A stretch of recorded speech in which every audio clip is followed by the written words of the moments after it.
రంగారెడ్డి జిల్లా షాద్నగర్ నియోజకవర్గ పరిధిలోని మధురాపురం గ్రామ ప్రజల మధుర జ్ఞాపకాన్ని గుర్తుంచుకుంటానని తెలంగాణ రాష్ట్ర పంచాయతీరాజ్ గిరిజన సంక్షేమ స్త్రీ శిశు సంక్షేమ శాఖ మంత్రి సీతక్క ఆనందం వ్యక్తం చేశారు.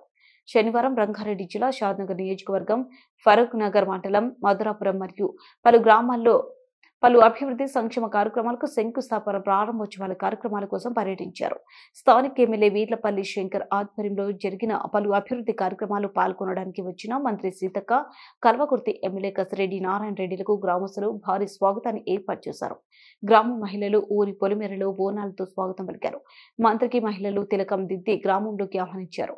గ్రామంలో సుమారు 8 కోట్ల రూపాయల నిధులతో కమ్మదనం నుండి మధురాపురం షేరిగూడ వరకు బీటీ రోడ్ నిర్మించేందుకు మంత్రి చేతుల మీదుగా ఎమ్మెల్యే శంకర్ తో కలిసి శంకుస్థాపన చేశారు.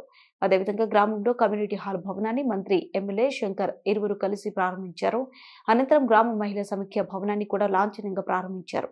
అదేవిధంగా మాజీ సర్పంచ్ శివారెడ్డి ఏర్పాటు చేసిన అభ్యుదయవాదులు విగ్రహాలకు పూలమాలలు వేసి నివాళులర్పించారు. మహిళా సంఘాలు అభివృద్ధి కోసం 50 కోట్ల చెక్కులు మంత్రి చేతుల మీదుగా అందజేశారు. అదేవిధంగా మహిళా సమైక్య భవనాన్ని ప్రారంభోత్సవం చేశారు.